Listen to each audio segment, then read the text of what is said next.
பறை கொண்டு எழுப்பினோம், தூங்கும் புலியை பறை கொண்டு எழுப்பினோம், தூய தமிழரை தமிழ் கொண்டு எழுப்புவோம், தீங்குறு பகைவரை இவரென்று நீக்குவோம், செந்தமிழ் உணர்ச்சியை வேல் கொண்டு தாக்குவோம். தாயே தமிழே வணக்கம். கள்ளக்குறிச்சியில் நடைபெற்று வருகிற இந்த புத்தக கண்காட்சி விழாவினை சீரோடும் சிறப்போடும் இத்தனை நாட்கள் நடத்தி வந்திருக்கிற தமிழ்நாடு அரசிற்கும் நூலகத்துறையை சார்ந்தவர்களுக்கும் ஏனைய அரசு ஊழியர்களுக்கும் இந்த விழாவிற்காக தங்களை ஈடுபடுத்திக் கொண்ட பப்ளிஷர்ஸ் உள்ளிட்ட அனைவருக்கும் முதற்கண் வணக்கம். மாவட்ட நிர்வாகத்திற்கு வணக்கம். இன்றைக்கு வழங்கப்பட்டிருக்கிற தலைப்பு உள்ளுவது எல்லாம் உயர்வுள்ளல் என்று எனக்கு வழங்கியிருக்கிறார். இது ஏதோ திருக்குறளினுடைய முதல் வரி என்கிற அடிப்படையில் இந்த தலைப்பை நான் அருக விரும்பவில்லை. ஆனால் உங்களுக்கு இப்படி சொன்னால் சரியாக இருக்கும். ஆனால் அந்த திருக்குறளோடு ஒத்து போகிற ஒரு நிகழ்வை உங்களுக்கு மேற்கோள் காட்டி தலைப்புக்குள் செல்ல விரும்புகிறேன். அந்த திருக்குறளினுடைய பொருள் என்ன சொல்லுகிறது என்றால், நீங்கள் உயர்வான ஒன்றை விரும்புங்கள், உயர்வான ஒன்றை எண்ணுங்கள், அது உங்களுக்கு கிடைத்தாலும் கிடைக்காவிட்டாலும் நீங்கள் உயர்வானதையே எண்ணுங்கள் என்பதுதான் எல்லோரும் அதற்கு பொருள் எழுதியிருக்கிறார். தமிழ்நாட்டில் ஒரு சிறந்த பேச்சாளருக்கான தேடல் என்கிற ஒரு அறிவிப்பு வருகிறது. பல்லாயிரக்கணக்கான இளைஞர் பட்டாலும் தங்களுடைய வாத திறமையை வெளியிடுவதற்காக, தன்னுடைய பேச்சு திறமையை காட்டுவதற்காக அந்த நிகழ்ச்சியில் பங்கேற்கிறார்கள். அந்த நிகழ்ச்சியில் பங்கு கொண்ட ஒரு இளைஞர், அவன் அந்த போட்டியினுடைய இறுதி போட்டி வரைக்கும் செல்லுகிறான். ஆனால் அவனுக்கு அந்த போட்டியில் அவன் வெற்றி வாய்ப்பை தவற விடுகிறான். அந்த போட்டிக்கு ஒரு நடுவர் வருகிறார். ஆனால் அன்றைக்கு அந்த இளைஞன் அந்த போட்டியில் வெல்ல முடியவில்லை. காலகட்டத்தில் சில நாட்கள் கழித்து அந்த இளைஞனுக்கு ஒரு தொலைபேசி அழைப்பு வருகிறது. நீங்கள் ஒரு குறிப்பிட்ட நாளில் நீங்கள் கோயம்புத்தூர் வந்தே தீர வேண்டும், ஒரு நிகழ்ச்சி இருக்கிறது, அந்த நிகழ்ச்சியில நாம கலந்துக்க போறோமா, பேச போறோமா, வேடிக்கை பார்க்க போறோமா, எதுக்கு போறோம்னே தெரியாம நீங்க வந்தா மட்டும் போதும் அப்படின்னு சொல்லி அழைப்பு வந்து அந்த இளைஞர் கோயம்புத்தூர் பிரயாணப்படுகிறார். பிரயாணப்பட்ட பிறகு அன்றைக்கு மாலை வரை அவருக்கு நல்ல விடுதியில் தங்க வைக்கப்பட்டிருக்கிறார். அன்றைக்கு மாலை வரைக்குமே எந்த நிகழ்ச்சி, எதுக்கு போறோம், எந்த விதமான முன்னறிவிப்பும் இல்லை. அன்றைக்கு மாலை அந்த நிகழ்ச்சி நடக்கிறது. அந்த நிகழ்ச்சி அதாவது அந்த போட்டிக்கு நடுவராக வந்த ஒருவர் அந்த நிகழ்ச்சியினுடைய சிறப்பு விருந்தினர். அன்றைக்கு அந்த சிறப்பு விருந்தினர் மேடைக்கு வருகிறார். மேடைக்கு வந்த பிறகு அறிவிக்கிறார், நான் ஒரு நிகழ்ச்சியில் நடுவராக சென்றிருந்தேன்.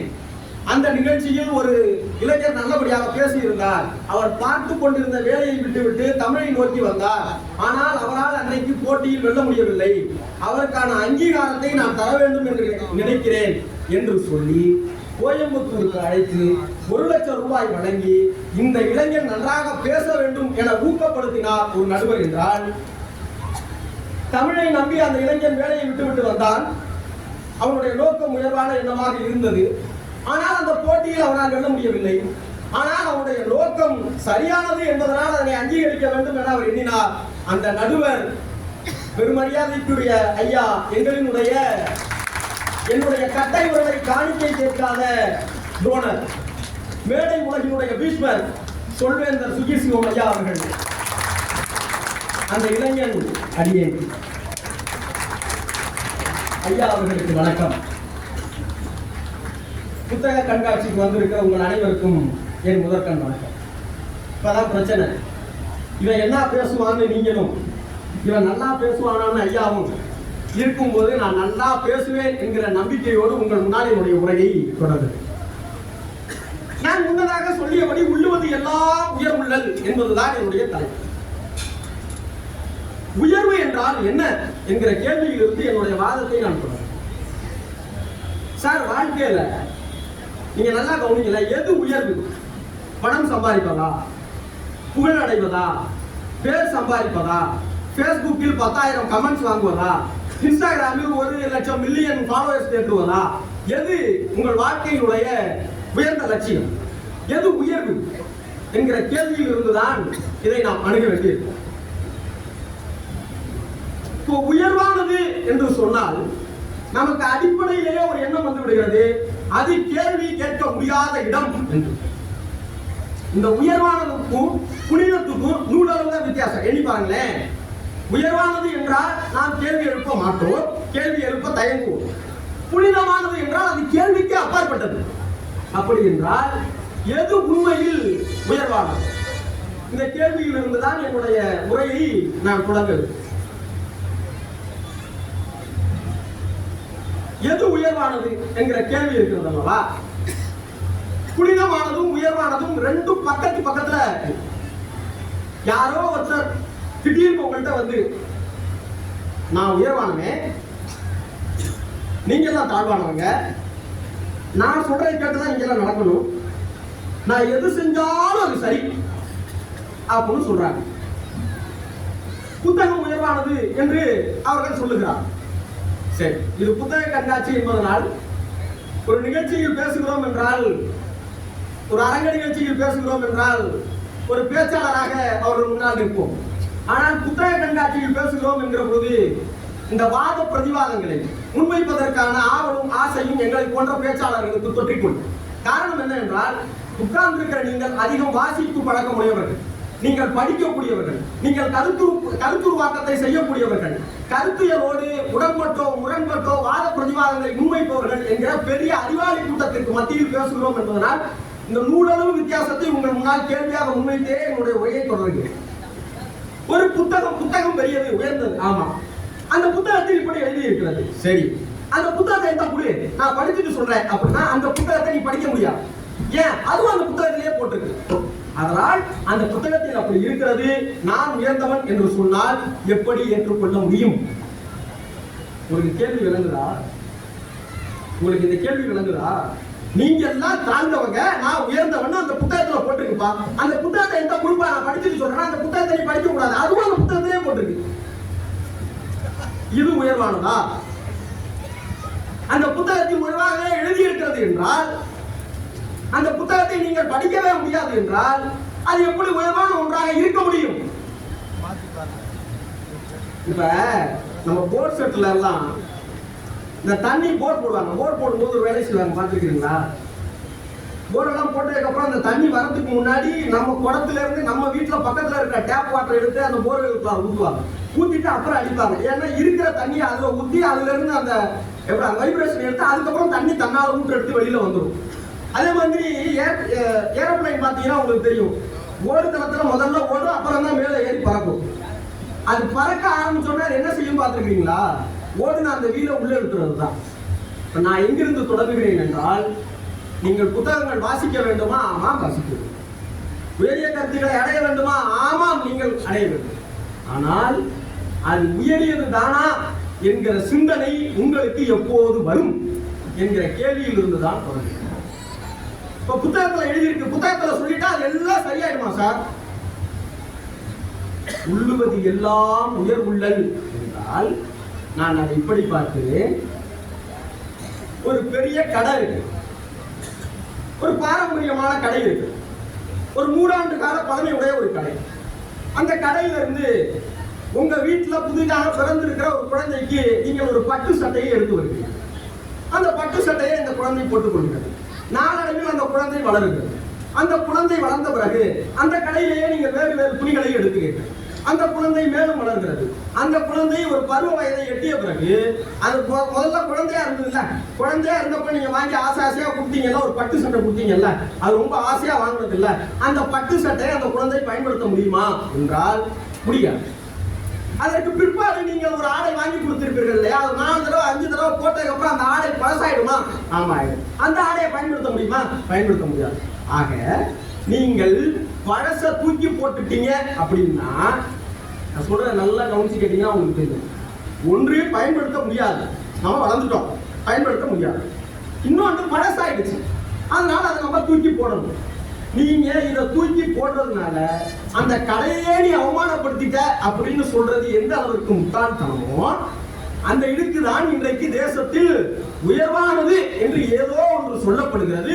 அது எதனால உயர்வானது அப்படின்னு கேட்டா அதற்கான பதிலோ விடயமோ கிடையவே கிடையாது. நீ எப்படி அதை கேள்வி கேட்கலாம் அப்படின்ற இடத்திற்கு வந்தால் சார் உயர்வானது என்றால் கேள்விக்கு உட்படுத்தப்பட வேண்டும் சார்.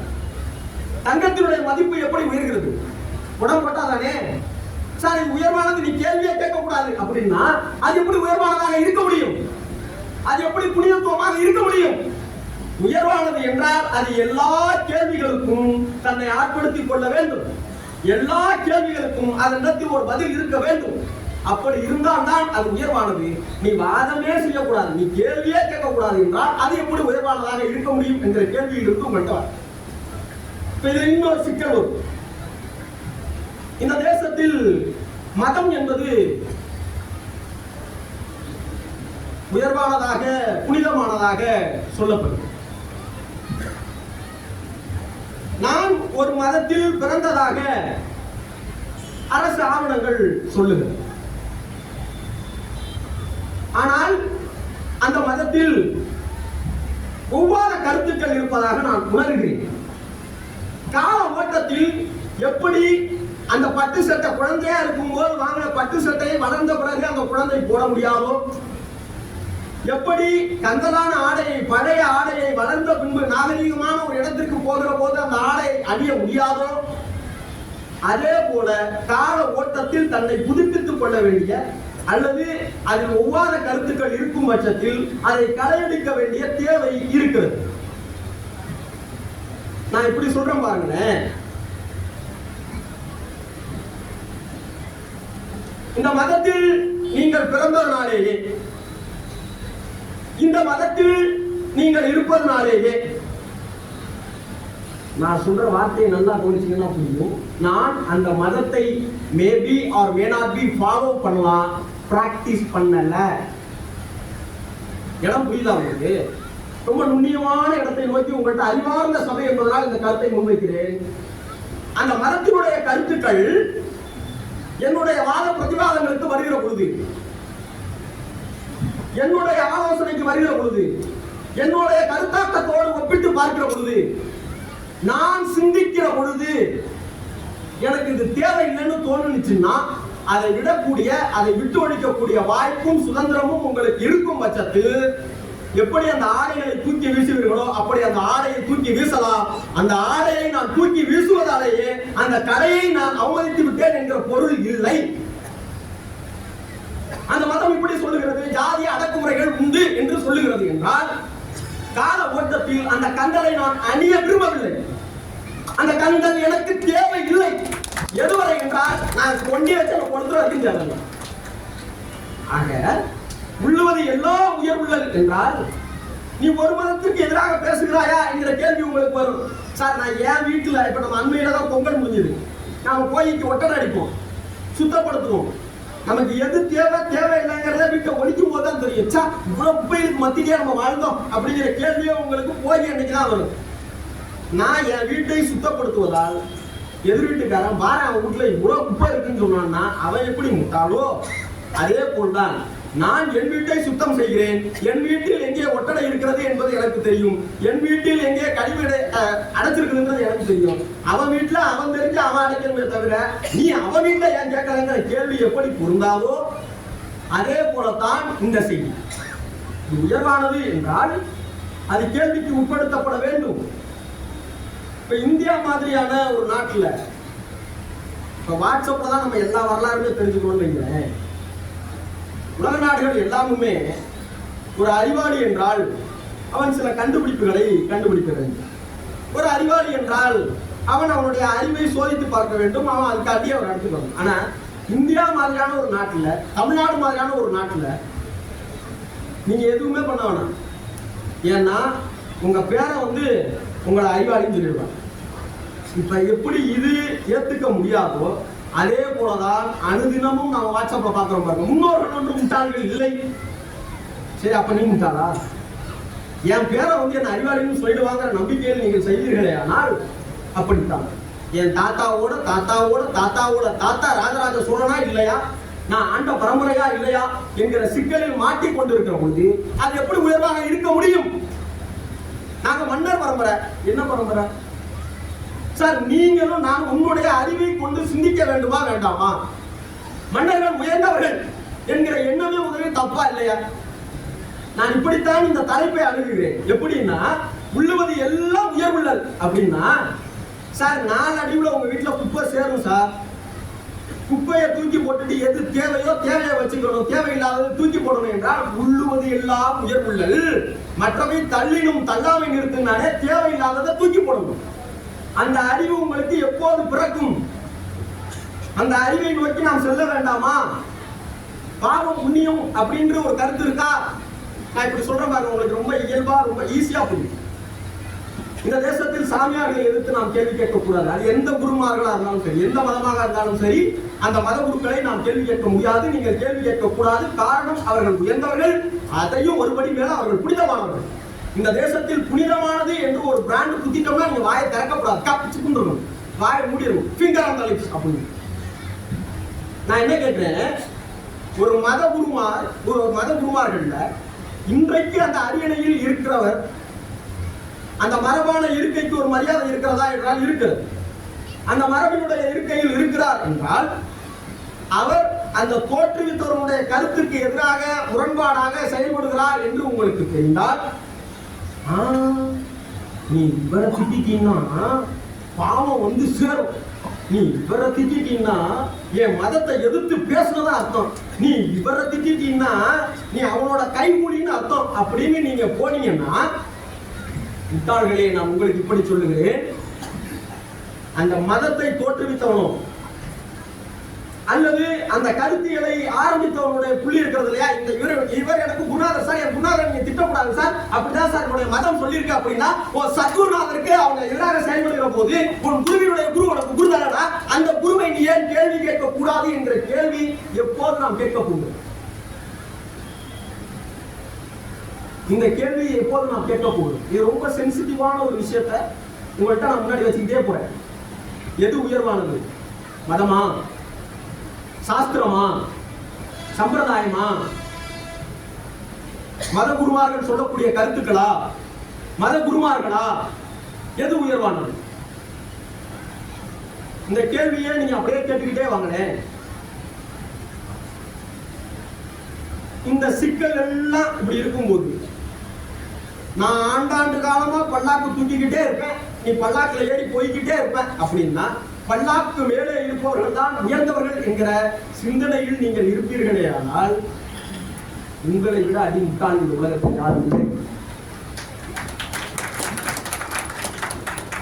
கவிப்பா அப்துல் ரஹ்மானுடைய ஒரு கவிதையை உங்களுக்கு சொல்லுகிறேன். படுத்த பணம் தான் கீழே விடுகிறது. ஒரு பித்தன்ட்ட பேசுற மாதிரி அந்த கவிதை நீங்கிட்டே வரும். தராசில் எடை அதிகமாக இருக்கிற பகுதி தான் கீழே இறங்கும். பட்டத்தை விட நூல் கீழே தான் இருக்கிறது, நூல் தான் பட்டத்தை மேலே பறக்க வைக்கிறது. இப்படி அடிக்கிட்டே வருவாரு. கடைசியா அந்த பித்தன் பதில் சொல்லுவான், மேலே என்பது மேலே இருக்கிறது என்பதில் தான் உங்களுடைய மூடத்தனம் அடங்கி இருக்கிறது. மேலே இருக்கிறதுனாலே அது எல்லாம் சரியாயிடுமா சார்? இந்த பாருங்களேன், புத்தக கண்காட்சி மாதிரியான ஒரு கூட்டமான இடம். இந்த இடத்துல இப்ப நீங்க வந்துகிட்டு இருக்கீங்க, உங்களோட பணப்பைய ஒருத்தம் புடுங்கிக்கிட்டு ஓடிட்டாங்க. நீங்க விரட்டி பிடிச்சி அவனை போய் அவன் புத்தக பைய இது என்னோட பணப்பை அப்படின்னு சொல்றீங்க. நீ என் மொழியில பேசுனீங்கன்னா உன் பணப்பைய நான் தருவேன், ஏன்னா என் மொழிதான் உயர்ந்தது அப்படின்னு சொன்னா அது எவ்வளவு அயோக்கியத்தனமோ சார். இந்த அயோக்கியத்தனத்துக்கு உங்களுக்கு ரத்தம் கொதிக்காதா சார்? எப்ப உங்களுக்கு கொதிக்கும்? இந்த அயோக்கியத்தனத்தை எதிர்த்து என்றைக்கு நீங்க குரல் எழுப்புங்க? பேரறிஞர் பெருந்தகை அண்ணா அவர்கள் சொன்னார்கள், மாடியில் இருப்பவன் பூக்களைத்தான் தூவான் என்கிற தேவையில்லை, அவன் கூட்டிய குப்பையை கூட தள்ளுவான் என்றே அவர் சொன்னார். அவர் சொன்னதை நான் அப்படியே என்ஹான்ஸ் பண்ணி சொல்றேன். அவன் பூக்களை தூவுகிற போது நீங்கள் வணங்குவதை காட்டிலும் அவன் குப்பையை உங்கள் மேல் போடுகிற போது நீங்கள் சினம் கொண்டு எதிர்க்க வேண்டியது உங்களுடைய தேவை. அவன் மாடியில் இருக்காங்கிறதுனால அவன் போட்டதெல்லாம் நல்லா ஏற்றுக்க முடியுமா சார்? அவன் உயர்வான இடத்தில் இருக்கிறான் என்பதனால் அவன் செய்யறதெல்லாம் உயர்வாயிடுமா சார்? நாட்டுல எல்லாரும் ஒத்துக்கிறாங்களேப்பா, நீங்க ஏன்பா ஒத்துக்க மாட்டேங்கிறீங்க? நீங்க மட்டும் என்னப்பா தனியா வர்த்தனம் பண்றீங்க அப்படின்னு கேட்கக்கூடிய மேல் மாடிக்காரர்களே, உங்களுக்கு இந்த சபையில் நான் சொல்லுகிறேன், இது தனியான ஆவர்த்தனம் அல்ல, தனியாத ஆவர்த்தனம். இந்த தேசத்தில் எங்களினுடைய தனியாத ஆவர்த்தனம் அது. நாங்கள் இப்படித்தான். நீ எந்த பொம்பளானாலும் என்னுடைய கேள்விக்கு உள்ள பதில் இல்லை என்றால் நீ எப்படி உயர்வானவன்? எதன் அடிப்படையில் உயர்வானவன்? எந்த முகாந்திரத்தில் உயர்வானவன்? நான் கேள்வியே கேட்கக்கூடாத ஒரு இடத்தில் நீ இருக்கிறாய் என்றால் அப்படி என்ன நீ உயர்வானவன்? நான் திரும்பவும் அந்த இடத்துக்கு தான் வரேன். தங்கத்தை புடம் போடுவது போல என்னுடைய கேள்விகளுக்கு உனக்கு பதில் இருக்கும் பட்சத்தில், என்னுடைய சந்தேகங்களை தீர்க்கக்கூடிய அளவிற்கு உனக்கு தெம்பும் தானியும் இருக்கும் பட்சத்தில், என்னுடைய சந்தேகத்திற்கு உன்னிடம் விட இருக்கும் பட்சத்தில் நாங்கள் அதை ஏற்றுக்கொள்கிறோம். அதற்கு வாய்ப்பே இல்லாமல் நான் மேல இருக்கேன் அதனால எல்லாம் உயர்வானது, உயர்வான ஒன்றை கேட்கக்கூடாது என்று சொல்லுவது எப்படி மடத்தனமோ அதே போல்தான் உயர்ந்தது என்றால் நான் உங்களுக்கு இப்படி சொல்லி விடைபெற நினைக்கிறேன். உயர்ந்தது என்று நீங்கள் சொல்லுகிறீர்கள் என்றால் கால ஓட்டத்தில் எல்லாத்திலையுமே ஒரு பழசு வந்துடும் சார். எல்லாத்திலையும் ஒரு பழசு வந்துடும். அதை நீங்கள் எப்படி உயர்ந்ததை உள்ள முடியும் என்றால் நீங்க அதை விவாதத்திற்கு உட்படுத்திக்கிட்டே இருக்கணும். அதன் மீதான கேள்வியை நீங்கள் முன்வைத்துக் கொண்டே இருக்க வேண்டும். இது ஒரு பிராக்டிஸ். இது உங்களுடைய உங்களுக்குமான கேள்வி பதில் செஷன்ஸ், வினாவிடை. நான் சொல்றது இந்த சிக்கலுக்காக மட்டுமல்ல, உங்களுடைய வாழ்வில் நீங்கள் இதை பிராக்டிஸ் பண்ணீங்கன்னா உங்களுக்கு அதிலிருந்தே பதில் வரும். இதைத்தான் சாக்ரட்டிஸ் சிந்தனை என்று சொன்னார். இதைத்தான் ஓஷோ ஆன்ம விடுதலை என்று சொன்னார். இதைத்தான் புத்தன் அமைதியை அடையும் வழி என்று சொன்னார். இதைத்தான் வள்ளலார் விசாரம் என்று சொன்னார். இதைத்தான் பெரியார் பகுத்தறிவு என்று சொன்னார். ஒரு 150 ஆண்டுகளுக்கு முன்னால் ஒரு தாடிக்காரன் எங்களுக்கு பகுத்தறிவு என்று சொல்லி சென்றிருக்கிறார் என்றால் 2000 ஆண்டுகளுக்கு முன்னால் ஒரு தாடிக்காரன் எனக்கு இப்படி சொல்லி இருக்கிறார், உள்ளுவது எல்லாம் உயர்வுள்ளல். அப்படி என்றால் எல்லாவற்றையும் சிந்தி கேள்விகள் சரியாக இருக்கும் பட்சத்தில் அது உயர்வு என நீ உறுதி செய்த பின்னால் அந்த உயர்வை நோக்கி நகர் என்பதுதான். நன்றி, வணக்கம்.